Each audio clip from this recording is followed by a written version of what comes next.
Subscribe कीजिए the biology channel और bell icon को प्रेस। आज हम पढ़ने जा रहे हैं सेलुलर रेस्पिरेशन का फर्स्ट स्टेप, जो कि एरोबिक रेस्पिरेशन में भी होता है और एनाएरोबिक रेस्पिरेशन में भी होता है, जो दोनों में कॉमन है, एरोबिक में भी एनाएरोबिक में भी, और इसको ऑक्सीजन की ज़रूरत नहीं होती। इस स्टेप का नाम है ग्लाइकोलाइसिस। ग्लाइकोलाइसिस फर्स्ट स्टेप है, जो कि होता कहाँ पे है, कहाँ पे होता है सेल के अंदर, साइटोप्लाज्म में। कहाँ पे होता है, साइटोप्लाज्म में। और इसमें हमें लास्ट में एटीपी कितने मिलेंगे, 2 एटीपी। कितने, 2 एटीपी मिलेंगे। और क्रेब्स साइकिल में भी 2 एटीपी मिलेंगे। इलेक्ट्रॉन ट्रांसपोर्ट चेन में 34 एटीपी मिलेंगे। ग्लाइकोलाइसिस को EMP पाथवे भी कहते हैं। E for Embden and M for Meyerhof and P for Parnas. ये 3 साइंटिस्ट थे जिन्होंने ये पाथवे डिस्क्राइब किया था, डिस्कवर किया था, इसलिए इसको EMP पाथवे भी कहते हैं। और ये साइटोप्लाज्म में होता है। ठीक है, तो जो ग्लाइकोलाइसिस है, glyco means glucose and lysis means splitting. तो जनरली हम इसको कहेंगे स्प्लिटिंग ऑफ ग्लूकोज, ग्लूकोज का टूटना, ग्लूकोज का टूटना, एंजाइम की मौजूदगी में ग्लूकोज का टूटना, इसको हम कहेंगे ग्लाइकोलाइसिस। क्या कहेंगे, ग्लाइकोलाइसिस। ग्लाइकोलाइसिस में 2 फेजेस हैं। कितने, 2 फेजेस हैं। एक फेज जिसको हम प्रिपरेटरी फेज या इन्वेस्टमेंट फेज कहते हैं। दूसरा फेज जिसको हम ऑक्सीडेटिव या पे ऑफ फेज कहते हैं। क्या कहते हैं, पे ऑफ।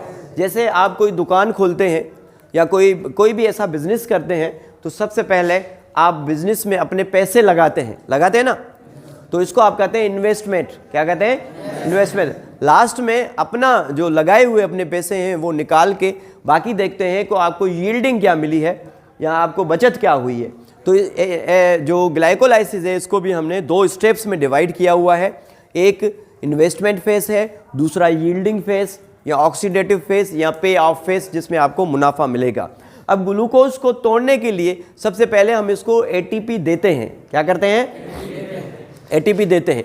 ग्लाइकोलाइसिस साइटोप्लाज्म में होता है, सीरीज ऑफ एंजाइमेटिक रिएक्शन है जिसमें कुछ एनर्जी रिलीज होती है, यानी कि हमें 2 एटीपी मिलते हैं और हमें NADPH भी मिलता है, जो कि कोएंजाइम है। तो 2 चीज़ें हमें मिलने वाली हैं। इसको हमने 2 फेजेस में डिवाइड किया हुआ है और 10 स्टेप्स में ये हमें समझ में आएगा।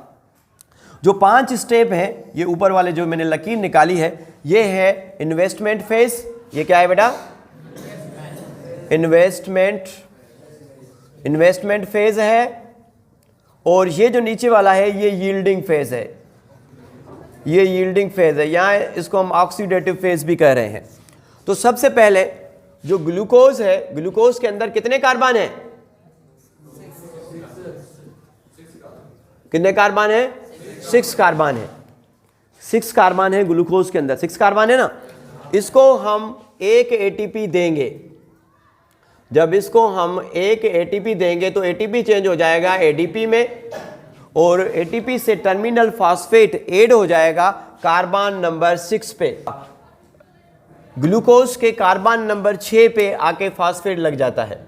ठीक है, 1 2 3 4 5 6 कार्बन नंबर 6 पे आके फास्फेट लगता है। अब ये 1 पे क्यों नहीं लगता, ये एक टेक्निकल चीज़ है, वो एक शॉर्ट वीडियो हम बनाएंगे, उसमें हम देंगे। ठीक है, तो ये ग्लूकोज जो है चेंज हो जाता है ग्लूकोज 6 फास्फेट पे, क्योंकि कार्बन नंबर 6 पे आके फास्फेट लगा है। ये फास्फेट कहाँ से आया है, ये फास्फेट कहाँ से आया है, एटीपी ने दिया है। ये 1 एटीपी हमने इन्वेस्ट किया। कितने एटीपी इन्वेस्ट किए, 1। अब ये जो 6 फास्फेट है, ये दोबारा एक और फास्फेट ले नहीं सकता, तो इसलिए ये जो ग्लूकोज 6 फास्फेट है, ये इसका जो आइसोमर है वो फ्रक्टोज है। ग्लूकोज 6 फास्फेट चेंज हो जाएगा फ्रक्टोज 6 फास्फेट में। किसमें, फ्रक्टोज 6 फास्फेट में। पहला जो हमारा स्टेप था उसका नाम है फास्फोराइलेशन, यानी कि एक फास्फेट का ऐड होना। दूसरा जो स्टेप है हमारा वो है आइसोमराइजेशन, यानी कि ग्लूकोज जो है वो चेंज हो जाएगा फ्रक्टोज में, और ये जो ग्लूकोज है इसका आइसोमर क्या है, फ्रक्टोज है। क्या है, फ्रक्टोज है।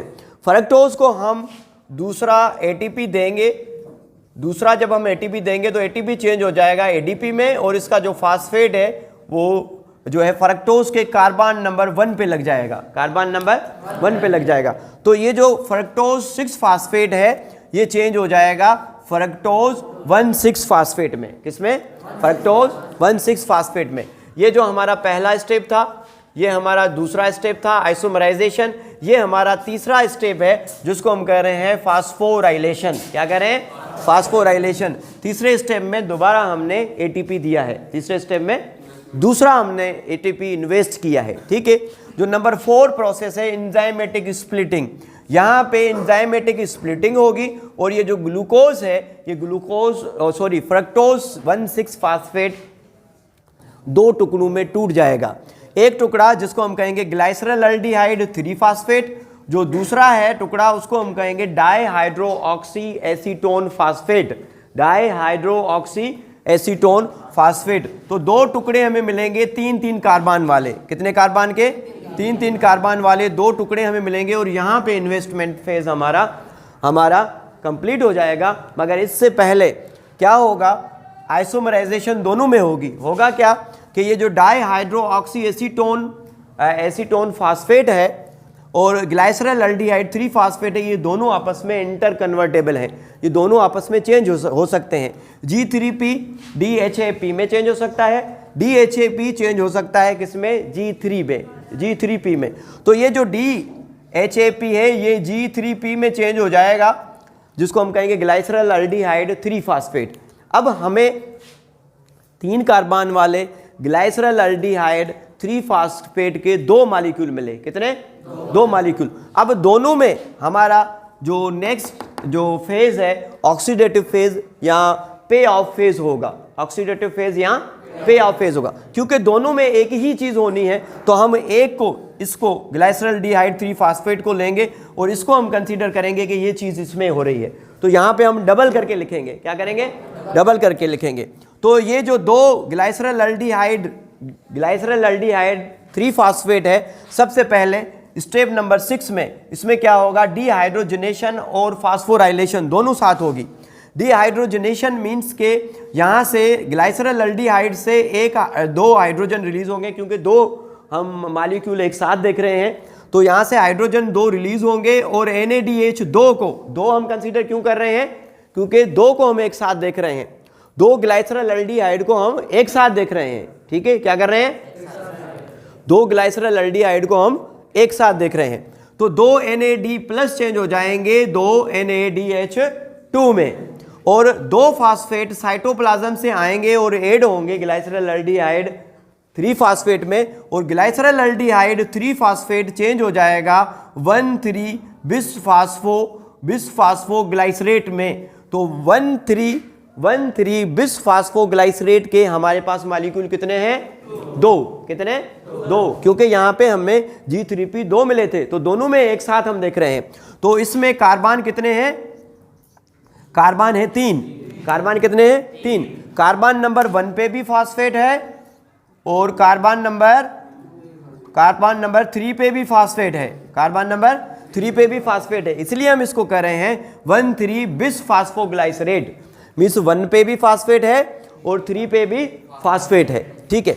स्टेप नंबर 7 में हमें एटीपी मिलेगा। स्टेप नंबर 7 क्या है? Formation of ATP. अब फॉर्मेशन ऑफ एटीपी कैसे होगी कि यहाँ से एक फास्फेट निकलेगा एक फास्फोग्लाइसरेट में से, तो क्योंकि हमारे पास 2 फास्फोग्लाइसरेट है तो 2 फास्फेट इसमें से निकलेंगे और 2 एडीपी को चेंज कर देंगे 2 ATP में। कितने? 2 ATP। तो हमें अब 2 ATP मिल गए।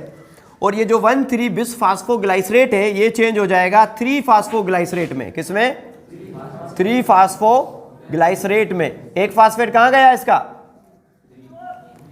एक फास्फेट जो 1 पे फास्फेट था वो कहाँ गया? वो कहाँ गया? 3 पे तो ऑलरेडी है ना, वो चला गया ADP में। कहाँ पे? ADP में। उसने चेंज कर दिया ADP को किसमें? ATP में। ADP को चेंज कर दिया किसमें? ATP में। इस तरीके से हमें 2 ATP मिल जाते हैं। कितने ATP? 2 ATP हमें मिल जाते हैं। और ये जो 1,3 बिसफास्फोग्लाइसरेट है ये 1 वाला फास्फेट निकल गया, बाकी रह गया 3 फास्फोग्लाइसरेट के 2 मॉलिक्यूल, बाकी बचा है फास्फेट किस पे, 3 पे, किस पे, 3 पे। अब ये जो 3 वाला फास्फेट है ये आ जाएगा 2 पे, 3 वाला फास्फेट कहाँ आ जाएगा, 2 पे। इस स्टेप को हम आइसोमराइजेशन कहेंगे कि ये जो 3 पे फास्फेट था ये आ गया 2 पे, तो ये 3 फास्फोग्लाइसरेट के जो 2 मॉलिक्यूल हैं ये चेंज हो जाएंगे 2 फास्फोग्लाइसरेट। अब फास्फेट किस पे आ गया, कार्बन नंबर 2 पे, पहले ये किस पे था, कार्बन नंबर 3 पे था, ये आ गया 2 पे, ठीक है। अब ये जो 2 फास्फोग्लाइसरेट है, 2 फास्फोग्लाइसरेट, सॉरी यहाँ पे ग्लाइसरेट एल्डिहाइड कर दिया मैंने ना, 2 फास्फोग्लाइसरेट, 2 फास्फोग्लाइस, यहाँ पे 3 फास्फोग्लाइसरेट था और यहाँ से जो कार्बन नंबर 3 पे फास्फेट था वो 2 पे आ गया और 3 फास्फोग्लाइसरेट चेंज हो गया 2 फास्फोग्लाइसरेट में। यहाँ से फास्फेट निकलेगा, सॉरी यहाँ से एक वाटर का मॉलिक्यूल निकलेगा, क्योंकि 2 मॉलिक्यूल है तो 2 वाटर के मॉलिक्यूल निकलेंगे और ये जो 2 फास्फोग्लाइसरेट है ये चेंज हो जाएगा, ये चेंज हो जाएगा फास्फोइनोल पायरोवेट में, किसमें, फास्फोइनोल पायरोवेट में। फास्फोइनोल पायरोवेट के कितने मॉलिक्यूल है हमारे पास, 2, कितने, 2। इस स्टेप को हम कहेंगे डिहाइड्रेशन, मींस पानी का लॉस होना, पानी का लॉस होना किससे, 2 फास्फोग्लाइसरेट में से। 2 फास्फोग्लाइसरेट चेंज हो जाएगा फास्फोइनोल पायरोवेट में। स्टेप नंबर ये 9 था, ये स्टेप नंबर 10 था और स्टेप नंबर 8 था और ये स्टेप नंबर 10 है। स्टेप नंबर 10 में फास्फोइनोल पायरोवेट में से फास्फेट निकलेगा और एडीपी को चेंज कर देगा किसमें, एटीपी में, और फास्फोइनोल पायरोवेट चेंज हो जाएगा पायरोवेट में। लास्ट में हमें 3 कार्बन वाले 2 पायरोवेट मिल जाएंगे, जो हमने पढ़ा था ग्लाइकोलाइसिस में कि ग्लाइकोलाइसिस में एंड में हमें क्या मिलता है, 3 कार्बन वाले कितने पायरोवेट, 2 पायरोवेट। अब अगर ऑक्सीजन मौजूद होगी तो ये पायरोवेट जाएगा कहाँ, क्रेब साइकिल में। क्रेब साइकिल के बाद लास्ट स्टेप होगा इलेक्ट्रॉन ट्रांसपोर्ट चेन। तो अगर हम हिसाब किताब करें तो हमने टोटल एटीपी कितने मिले हैं, टोटल गेन ऑफ एटीपी कितने मिले हैं हमें, टोटल गेन ऑफ एटीपीज किसमें, ग्लाइकोलाइसिस में। ग्लाइकोलाइसिस में बताएं टोटल एटीपी कितने मिले हैं, कितने मिले हैं, 2 कैसे, 2 तो ये, 2 ये हो गए और 2 ये हो गए, कितने मिले हैं, तो टोटल एटीपी हमें मिले हैं ग्लाइकोलाइसिस में कितने, 4। अगर हम नेट गेन देखें, क्या देखें, नेट गेन, अगर हम नेट गेन देखें कि हमें बचत कितनी हुई है एटीपी की, कितनी बचत हुई है, 2 तो हमने इन्वेस्ट किए थे, ये यहाँ पे एक यहाँ पे इन्वेस्ट किया हमने और एक हमने यहाँ पे इन्वेस्ट किया। हमने इन्वेस्ट कितने किए थे, इन्वेस्टमेंट ऑफ एटीपी कितने किए थे, 2, बाकी हमें बचत कितनी हुई, 2। तो अगर आपसे कोई पूछे कि ग्लाइकोलाइसिस में नेट गेन ऑफ एटीपी कितना है तो आप क्या कहेंगे, 2 एटीपी, कितने, 2 एटीपी। अगर आपसे कोई पूछे कि ग्लाइकोलाइसिस में टोटल एटीपी कितने बनते हैं तो आप क्या कहेंगे, 4, कितने, 4।